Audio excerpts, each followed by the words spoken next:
Testing. Testing. 1, 2, 3. Testing.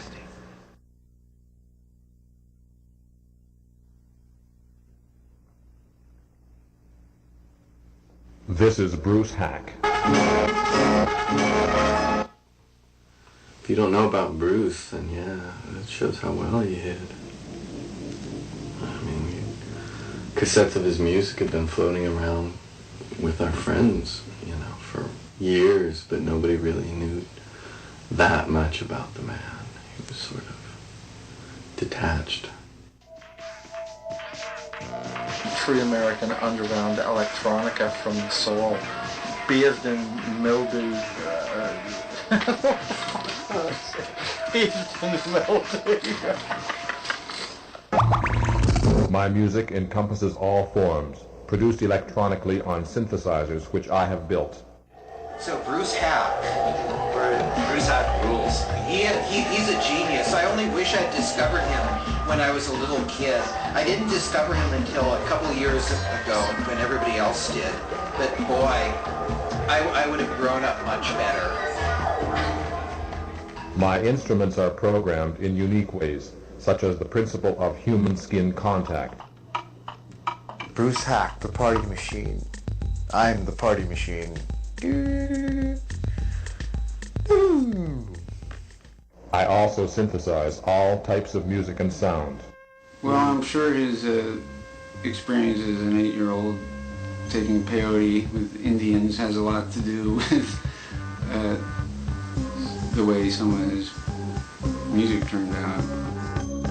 My new concept of an electronic voice can be programmed to say or sing anything solo or in chorus. The gimmick that they wrote upon back in the 60s is this is the music of the future, and everybody thought it was a gimmick, and they were completely serious. And it did turn out that the music holds up, and it is, you know, fits in seamless to what people want to hear today. My own brand of electronic rock. And now people like him and people like you can, like, bring Bruce Haack back onto the scene. Is he still living, by the way? No. Oh. Will you tell our panel, please, what your name is and where you are from? Yes, sir. My name is Bruce Haack, and I'm from the town of Rocky Mountain House, Alberta, Canada. Rocky Mountain House, Alberta, Canada. Yes. The gentleman's name is Mr. Haack, H-A-C-K. By the way, he is a musician and a composer, and quite good.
Woods and PRAXITELES is for the piano. I met Bruce at the Juilliard School the first day of school when we were waiting in the bursar's office to pay our bills. Bruce was on scholarship. He had a Canadian scholarship grant, and I had a partial scholarship. I was going there as a pianist. He was invited as a composer, and he was going to study with Vincent Persichetti. He was a rather well-known composer. Bruce, after meeting him, we became friends immediately. He didn't look like the typical, I thought, Juilliard, what I expected, nerd or whatever, or musician. I don't know that we went to coffee that very same day, but we struck up a friendship immediately, and we were in a lot of the same classes. We had sight singing together, with theory class together. It's interesting that we developed this long-range relationship because we were so unlike each other. Bruce was cosmic and creative. I see myself, I was a trained pianist from the age of 5. Bruce was not a strong person.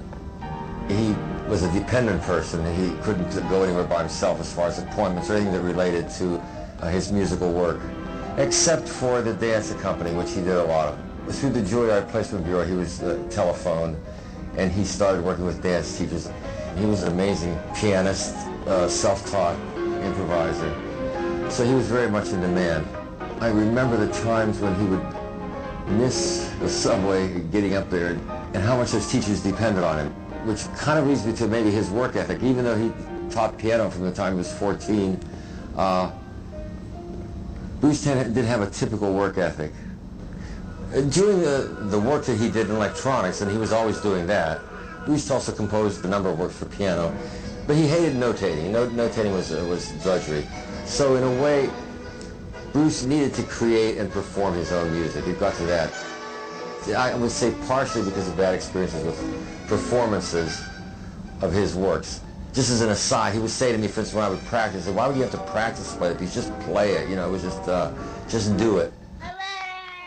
It's interesting to relate to Bruce Haack as a solo artist. Like, I would think of a person like that being in a room alone, but yet being in a room with these machines and having these machines be your friends. The keyboards are very temperamental, and they have personalities, and as long as I'm kind to them, then they're kind to me.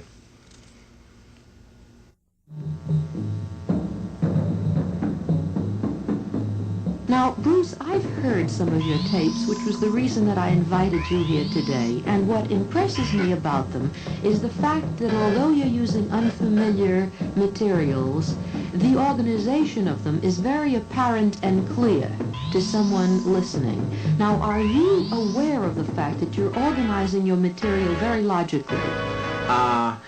Yes, to a certain extent. It is something that you absorb as you go along. It's almost a taste for order. It is a taste that you have almost subconsciously.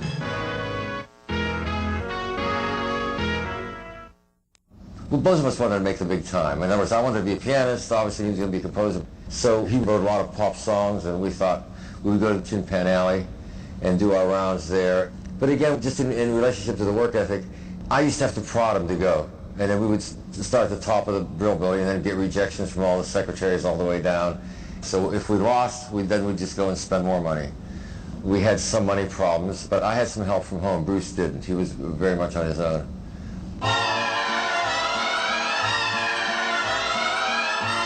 Our first pop song success was with Teresa Brewer. A friend of a friend gave us an in that we could actually see the publisher. In this case, the publisher was her husband. And we went to the studios when she did those, and I remember she did 4 songs in one session. She was wonderful, she was delightful, and she was a real trooper. But unbeknownst to us, they were both B-sides. Satellite, she was supposed to sing on the Ed Sullivan Show one night, and I think I had all of the Keysport watching, and Bruce had all of Rocky Mountain House, Alberta watching, and she didn't show up. And that was a live show, so it was a big disappointment. That was one of the many, many so near yet so far type of things. Part of the problem there was that he was not a performing artist. In other words, he couldn't get out. This was all behind-the-scenes operation.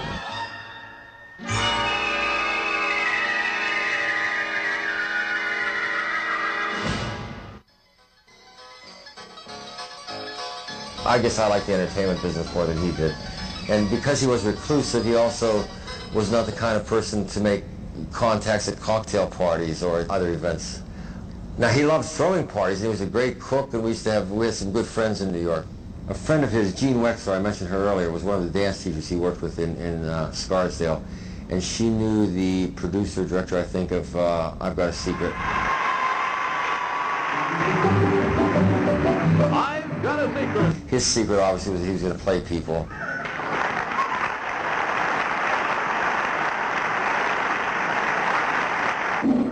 First, you will see him go over to the instrument over there. Now, the first thing that you see is purely and simply a loudspeaker.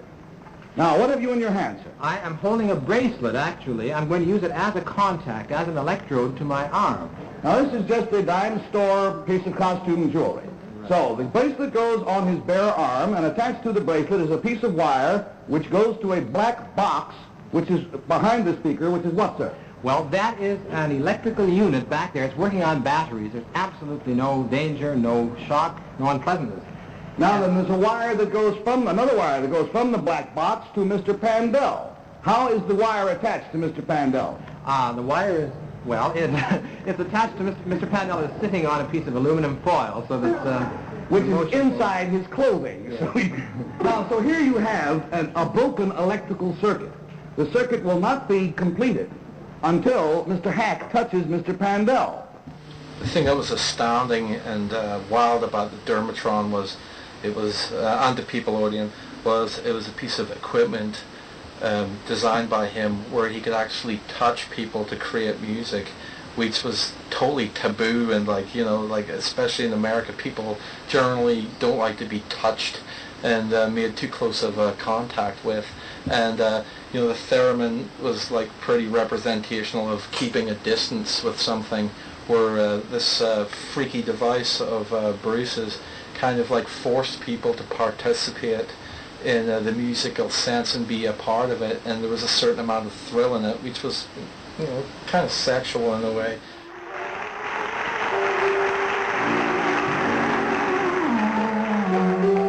This touch gimmick, as I have it, is actually producing sound when you are touching.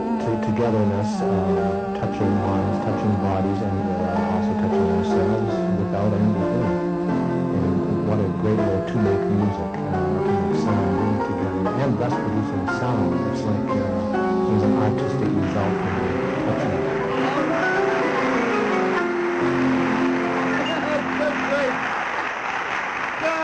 That's magnificent. Well, then, my friends, you have it. You have just seen musical history made before your eyes and ears, because for the first time in public, a performer has played a piano player. Then, somewhere interspersed in there, they did the Mr. Rogers show in Pittsburgh. That was Esther and Bruce.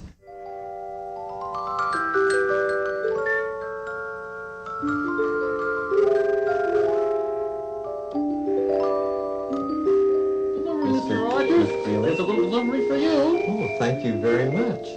Mr. Rogers, 15213. Miss Nelson and Bruce invite Mr. Rogers and his neighbors to their dance studio today. Well, I hope you go, Mr. Rogers. I go there as much as I can. I'd like to see the children perform. Oh, I bet you do. Please come and see our musical computer, too. Well, that's quite intricate, Mr. Rogers. You should go over there and see and tell Mr. Bruce Haack to show it to you, all righty? Yes, I'll be glad. Because he showed us very lights up in it, and it goes off when you point to it. You go over there, Mr. Well, I have to run now, Mr. Rogers, all righty? You want to come with me? Well, I would love to, but maybe I'll come over a little later, all righty, Mr. Rogers? Okay, whatever you like. All righty. Well, I'll see you a little later, Mr. Rogers. Good day. Love deliveries. Good day, Mr. Bye-bye, Mr. McFeely. Mr. McFeely's always so busy. He just, good day, Mr. Rogers. Yeah. Why don't we go? Want to go over to Miss Nelson's and Bruce's? It's just across the street, around the corner. Want to go to the dance studio? Okay, we'll just see what it's like. And this musical computer. We'll just go in these clothes. Sure, see you there. Come along. I think Bruce takes it a little further because, as opposed to a lot of electronic artists, they had lyrical content. The electronic funky jams that they created, brought it to this great level, and then when the lyrics took off and worked, and the stories worked, it just blows it out the roof because you're imparting knowledge. And you know, the electronic and the music is really just to open up people's mind and get them in that space where they can learn something. And if you put in a beautiful story or a beautiful idea like they did, Bruce and Esther did, then you got them, and you can take it further, and it gives a purpose to why you even did the jam in the first place.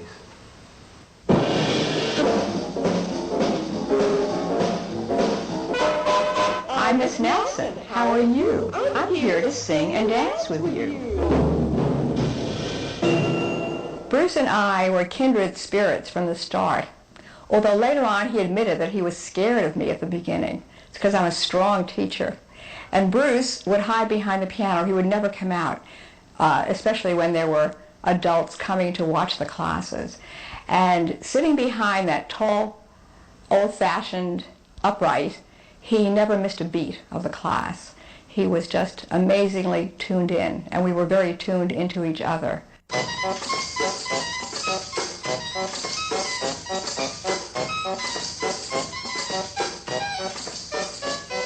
Now it's time to shake your belly and wiggle it like a bowl of jelly.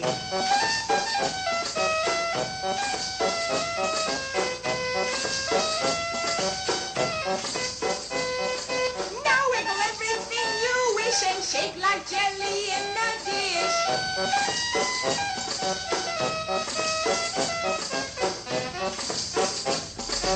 Bruce was a complete Renaissance man. He could paint, he could write poetry. There wasn't a creative venture that he was not part of, besides the music as well.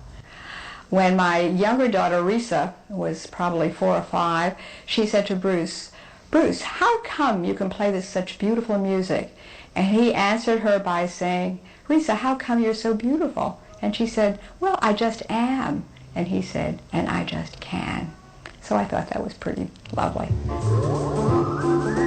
Every time you help a friend to understand, or when you hold someone who's crying by the hand, every time you know your work is really done, means a lot to the world around it, means a lot to the sky and upside down.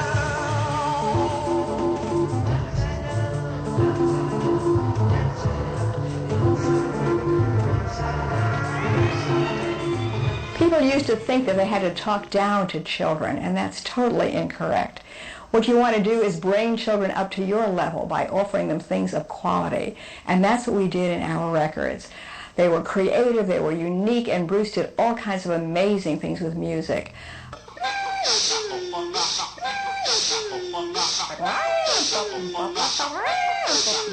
A machine can be fun, but it never pretends, and doesn't seem to want to be one of my friends. I like people better.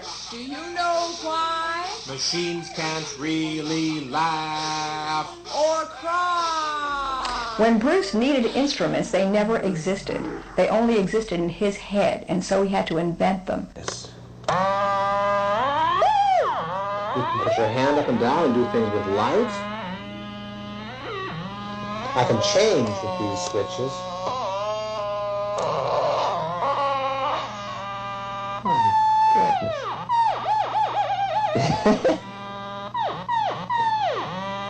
And you use this for your dance class? We do, Mr. Rogers, but we use it in a different way, though. I'll clap my hands, and this computer will go on like this. It's warming up. It surely is. I think it's time to make music. Oh, I bet the children love this. They do. We had no money. We did our first record with a $7 microphone, and when the garbage trucks went by at 11 o'clock in the morning, we had to stop recording because we didn't have soundproofing. And And the people who helped in the shipping and in the billing and in the running of Dimension 5 were my children. And it was a tremendous amount of effort and energy. Wow. Hey, what's that over there? Why, that looks like a flying saucer. Can it be one? Miss Nelson, there are two. There are three of them. And look, Bruce, there's even writing on it. They look more like records than flying saucers. They really do. Bruce, I don't believe it. Those are our records. Those are the dance, sing, and listen records. Maybe they always were flying saucers all along. I want to thank you. I thank you, many thousands of teachers and kids, for believing in my work so that I could build my dream machine and this album and the 10 albums before.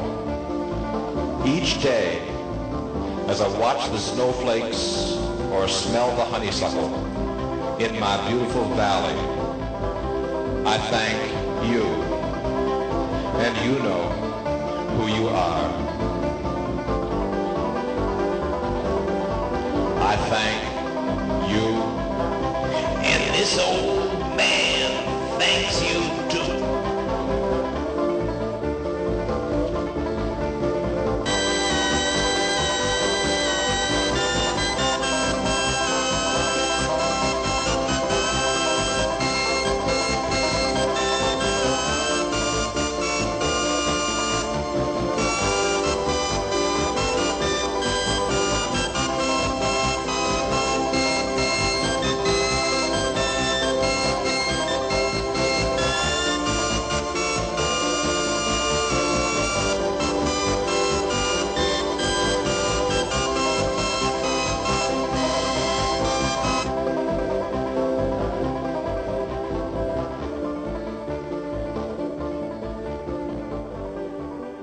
And somehow these records made their way into far corners of the world.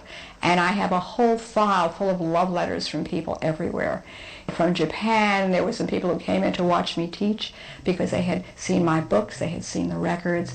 From South Africa, from South America, just amazing. I can't imagine how they found us, but they certainly did.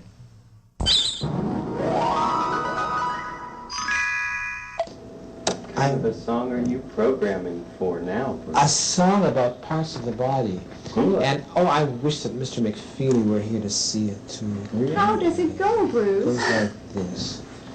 About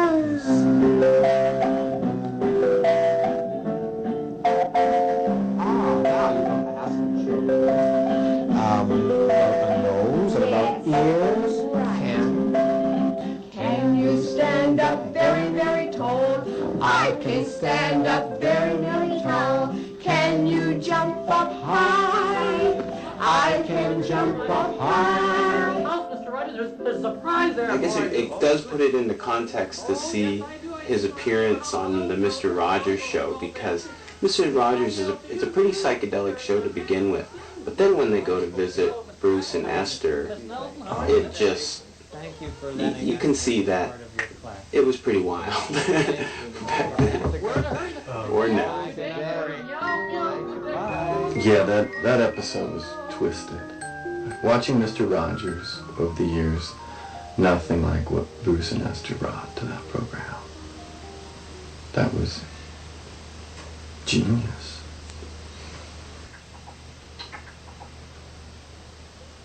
And Mr. Rogers did a great job.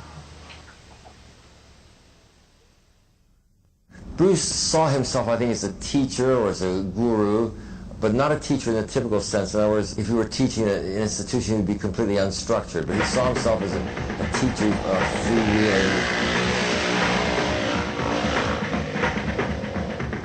A motorcycle has two wheels and handlebars to steer it. It's fun to drive, and when you drive, everyone can hear it. Yeah. I love it, man. It's the greatest.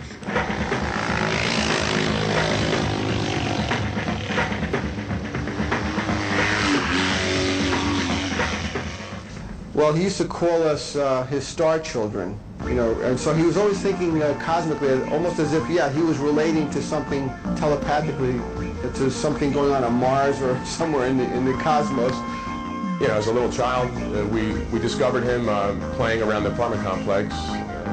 We would see him occasionally through the window.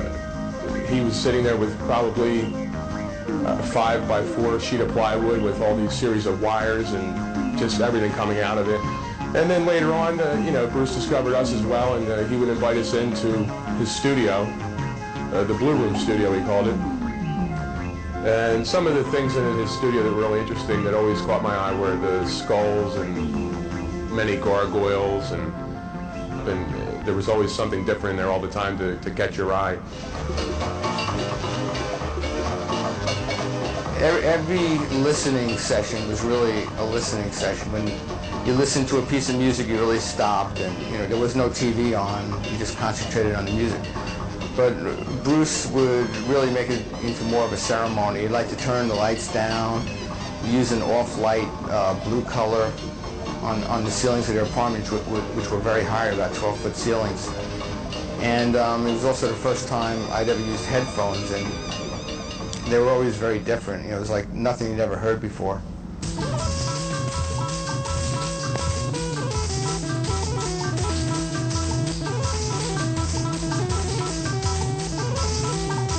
We would listen to music, we'd sit on the floor, cross-legged, and I think he did that to just make you feel more at ease and to put everybody on the same level.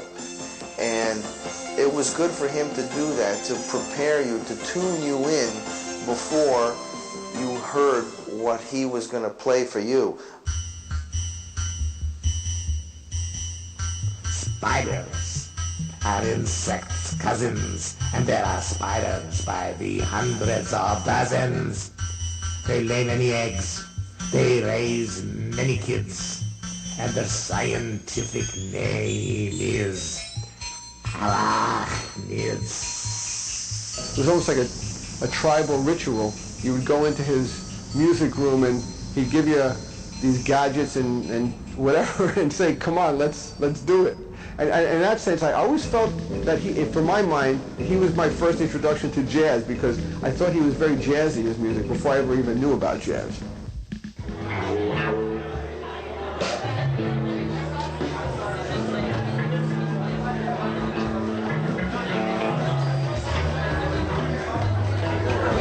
What's cool about Bruce Haack is it's weird, but it also has really good, like anybody can like it. The songs are really melodic. Yeah, melodically really good. So and it has sort of the little kid spirit, and everyone loves the little kid spirit. You can get away with a lot if you have the little kid spirit. Yeah, it's just really fun. Fun is important. Without fun, why bother?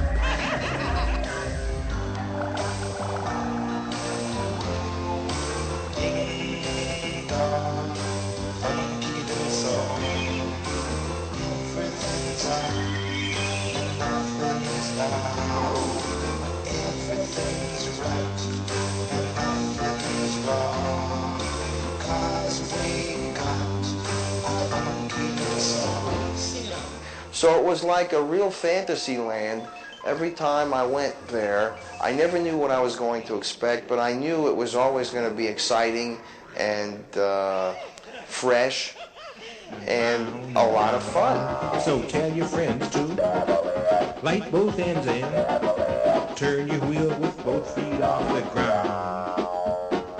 He eventually would get secluded, and he would go into his work for quite some time, and then, you know, he wouldn't accept visitors. You know, we would come over and we would just sit around and we'd smoke little beadies, little cigarettes, you know. Now somebody in your circle, take a puff from a peace pipe and pass it to a friend. And that was all the whole part of his decor, and he just accepted everything very easily. He didn't push anything on you, and he didn't take anything away from you. He just let you be who you were. And that was the best part about growing up as a child, especially with Bruce, because he was basically like a big kid. Maybe as a kid being lonely, he didn't have those little kid figures to grab onto, and I think maybe that's when he kind of clinged to us and we clinged to him. And he accepted it just like we accepted it. He was was definitely a free spirit and not afraid to try new things, which I guess later on are some of the things that were part of the definition of hippie, dropping out of society and not following the 9-to-5 world. If we look at it in that perspective, Bruce was the hippest hippie that there ever was. Butterfly soon to fall, all is love, love is all. Tell the world what you know, what you knew long ago. You can fly, use your wings, touch the love in all things. So he was really out there in some respects, but I think he really believed and felt that, you know, through music, he could reach really the entire gamut of an audience, from children to adults. In that sense, I think that's what his music was striving for. He looked on the established classical music world and the pop world as just like anti-music. Maybe that's why he never got into the mainstream.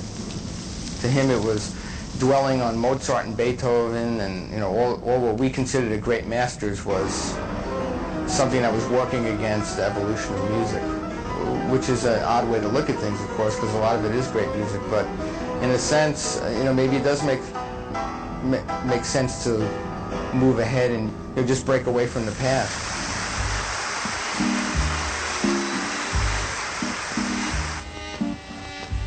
This trip, reality, is mine if you let me be. I am love, and I am free. I am a child. Program me. It's just a normal thing these days to make music with electronic tools, and I like all these questions, like how important was Bruce Haack or Raymond Scott or Kraftwerk or Stockhausen, or I don't know. It's difficult to say, because also these people had like people coming before them and processing their work. It's just like, yeah, I don't know. These are like characters in a realm of a technical development that was just happening anyway. So if you talk about a certain creative approach that these people had, then maybe you could say Bruce Haack had a certain unique or certain special way of making his stuff. So hush, little robot. Don't you feel sunk? You're still my favorite.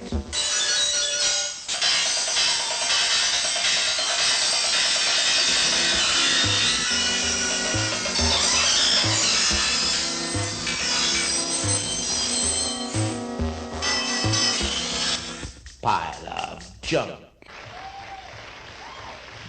Where you stumble is on creating your own instruments and sitting down at an instrument. It's becomes part of the message.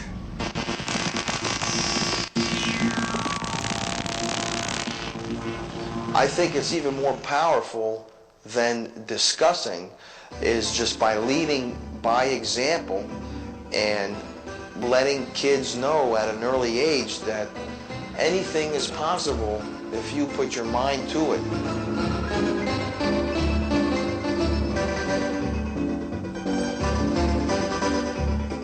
And I can't think of a better example than Bruce Haack for that.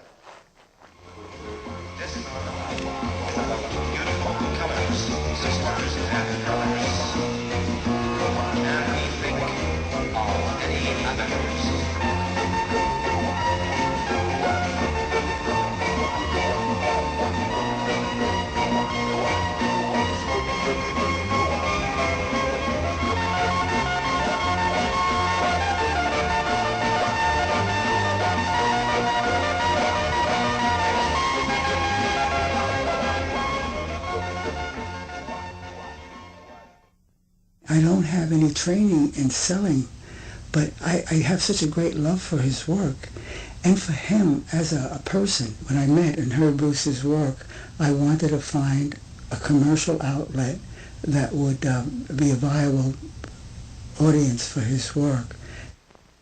This is a game and everyone plays it. Booby trap, booby trap. It has a trap and all of these pieces. Booby trap, booby trap. Pull back the string bar. Put in the pieces. Then away you play. He did a lot of work that people would get thousands and maybe hundreds of thousands today, and just for him to get $500, it would be like pulling teeth to try to get the money. Bruce probably thought the way I handled things was so stupid. So whenever I'd send his work out, he'd tell Ted or somebody else who was in earshot, "Oh, Chris has a case of the sends again." Because I'd send things out in such volume that it was like a hit and miss. I mean, somebody had to respond. Well, this is a recording I did for Columbia Records. It's called The Electric Lucifer CS9991.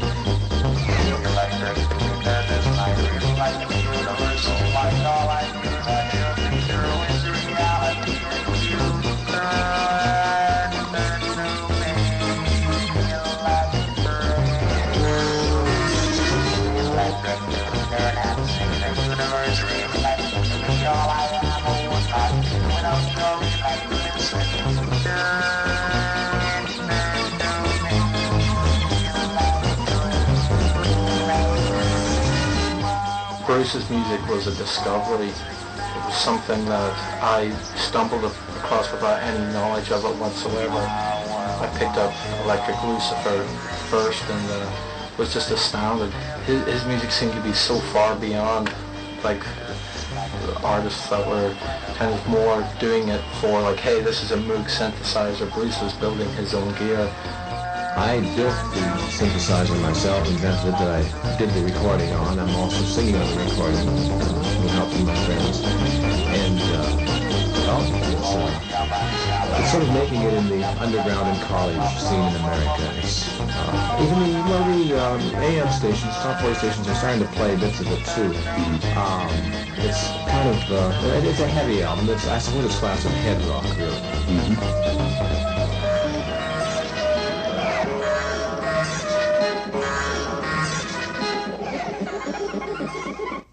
At that time, Bruce was very depressed and down because he wasn't happy working with so many people in the business. That's the kind of thing he wanted to get away from. He liked to be a child and be away and have fun, but he couldn't even do that successfully. So he took to taking more and more drugs and started drinking heavily again and mixing the two.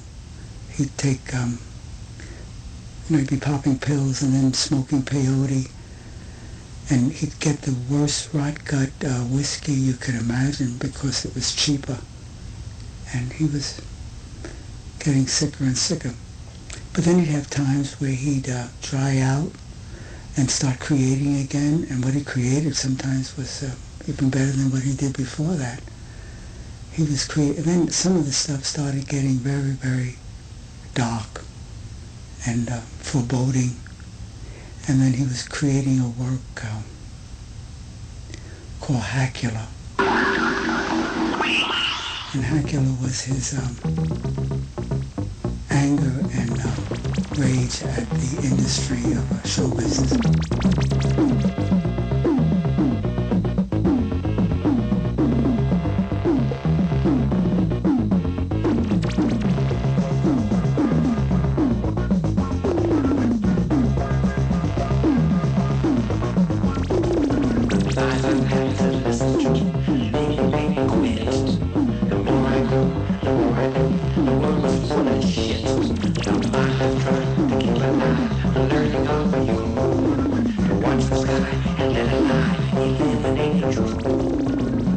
I think what works about like the Hackula album is the honesty in the lyrics. He was saying stuff that you don't normally hear. It's like there's a human voice just telling you like it is. It's the same thing to me as like a great old blues singer. You know, just a very simple, direct message from a person, and instead of some showbiz act. Hackula was very, very strong. And at Columbia, they said although it was a fine work, it wasn't something that they could put out because of its content. So Bruce did a watered-down version for Dimension 5 called Bite. It's an interesting work because it shows kids how to create their own electronic works.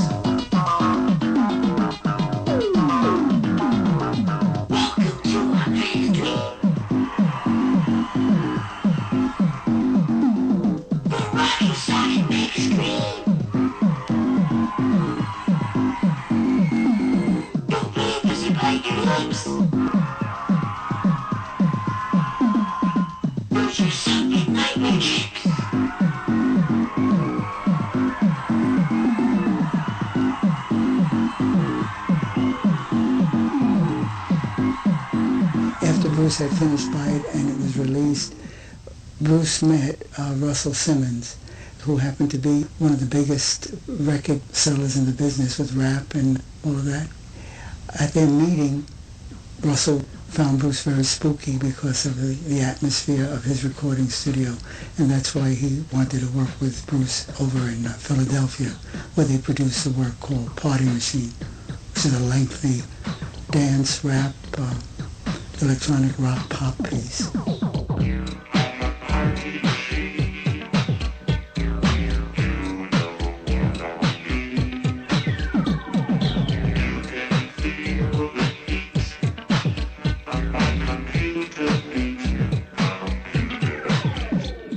Yeah, Party Machine, if it in fact is the last recording that Bruce Haack ever did, it was a very cool way to have your last song be this song, and also a song that's going to project forward.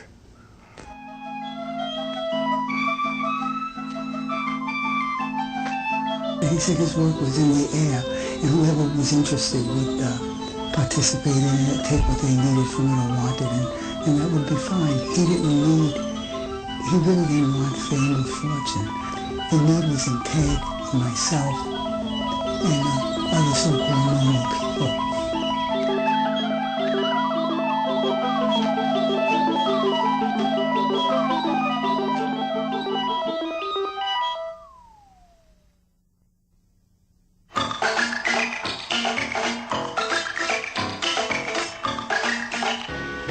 So this is Mouse on Mars, and we sampled Bruce Haack accidentally. I mean, it's not like we are not like in the studio and we look out for samples. We don't listen to records and think like we're gonna use this sample for our stuff. It was just like in this situation, the sample fitted so much and so well into our music, so that we somehow had to use it.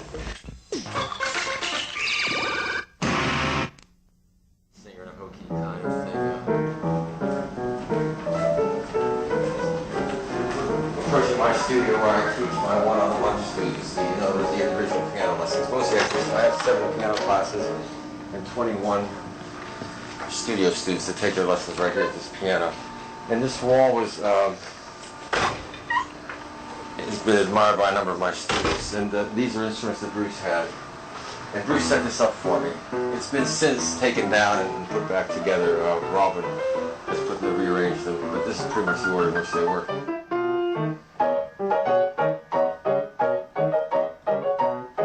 It's a part of his life that nobody knows too much about, the classical pieces. And there's not much remaining. Then this Haack used to use a swell. You can see that. And Bruce drew that. Right ahead there. Ooh, my glasses.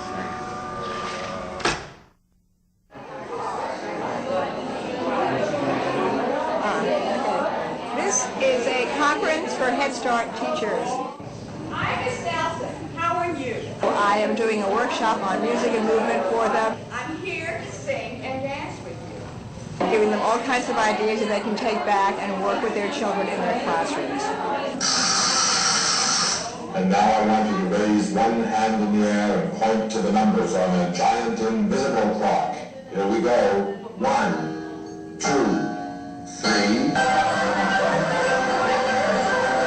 4, 5, 6, 7, 8, 9. Don't talk, just do it. Woo! 10,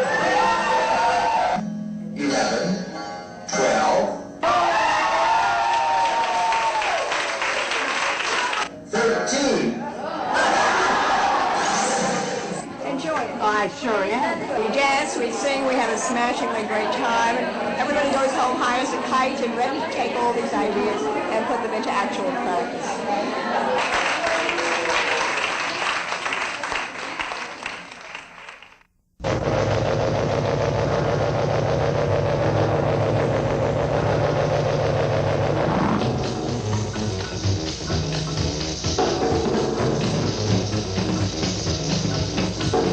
Jesus is a-coming on a saucer.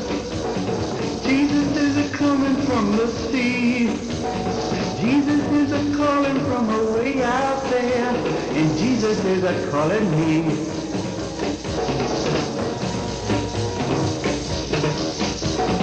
Just before the miracle awakens, you will see a flash of ruby light. Some will play a harp and some will play guitar, and some will just stay out of sight. Get together for to make him welcome. Try to pass the word around somehow. Listen to his signal that's a pulsing, 'cause Jesus is a-coming now.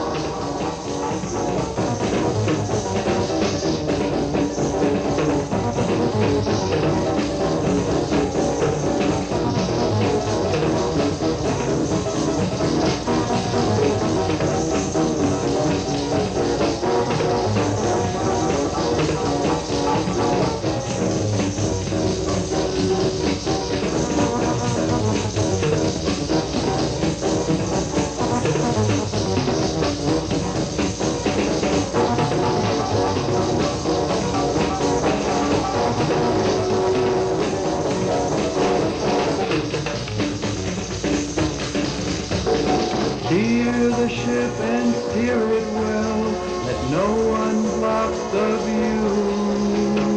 Watch the star that meets the storm and guides the captain through. All men of the earth, friends of the universe, don't let creation die.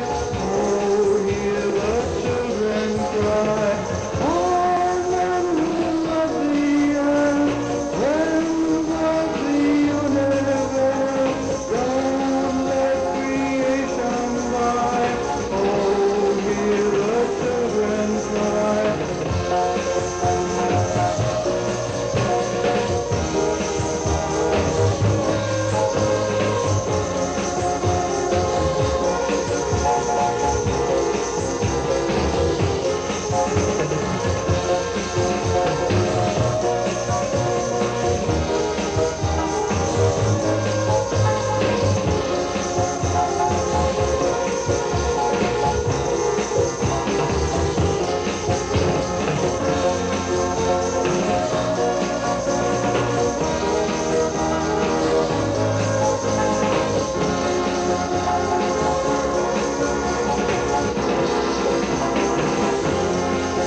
Called Ted, and I think his mother-in-law said it's from California or it's from Hollywood or something, and Ted said, I've been waiting for this call for 10 years, and I said, I don't think I'm the call that you've been waiting for, but I am a call from California, and it all took off from there.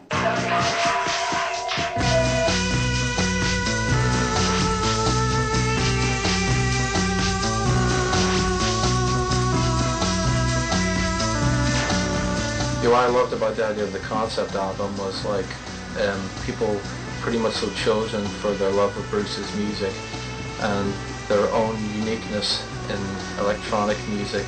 Also, of course, because the album had a primary link to children and autism, made it even more so worthwhile.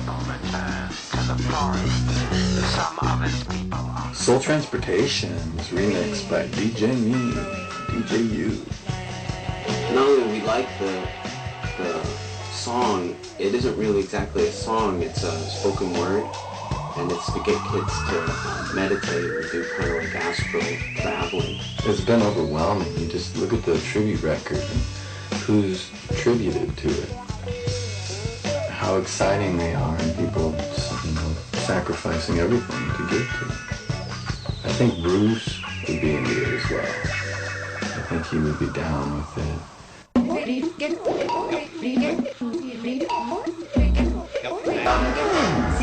We're, I guess, on this document here because of the restructured job we did on a couple of Bruce Haack numbers.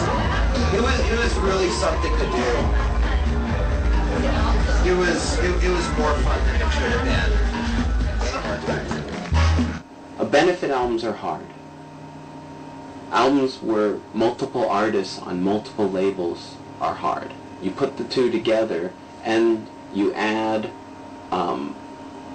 artist that's passed away, pulling all of his music out of the past and bringing it onto digital medium and transcribing the old tapes and separating them so people could sample them. And then the two people that are involved with the publishing and the master licensing aren't talking to each other. It just becomes, it's a hurdle. It's no, opening up a pack of chewing gum. When Ross approached me about doing a song for the Bruce Haack Tribute record, he suggested maybe I listen to the song Spiders, and I fell in love with the song, and I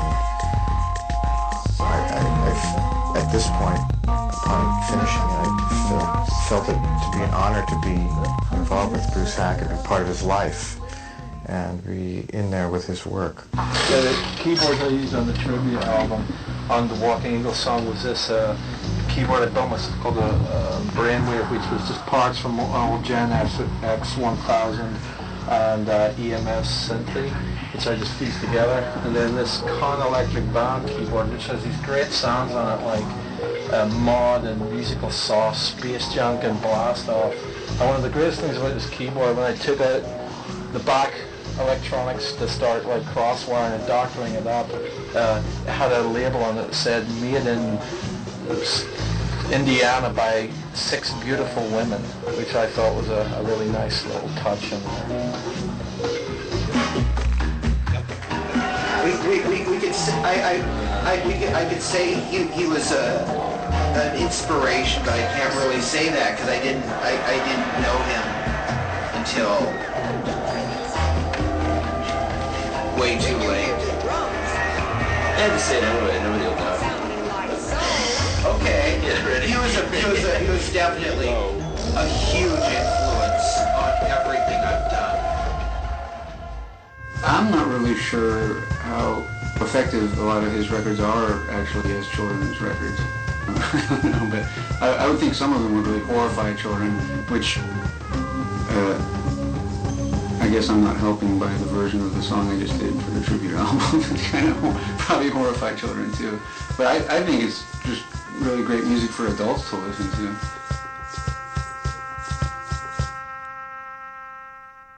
The purpose of the album was to people to rediscover Dimension 5 music and people to rediscover Bruce and Esther's work, and also to get a big group of artists to rediscover it also, and to try to take what they did and not only get people to check it out nowadays, but to also raise some money to help out kids that want to talk and communicate. There he goes.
Mr. Haack?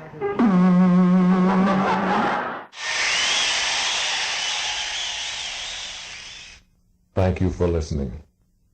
1, 2, 1, 2, 3, 4.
Down, down.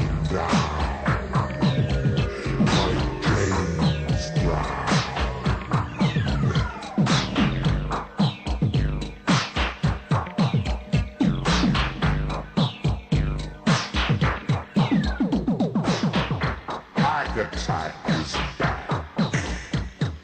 Bruce Haack, anti-whack.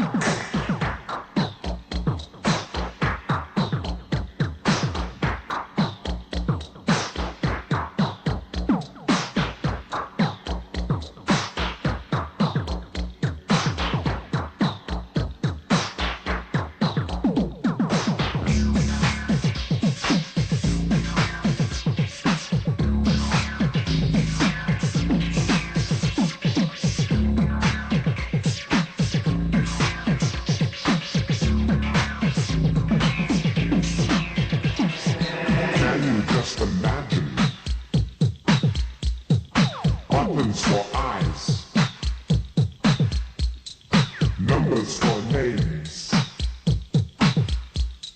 life with no lies. Is it hard to think of life without sex? This is all part of the computer complex.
I know, I don't make you win.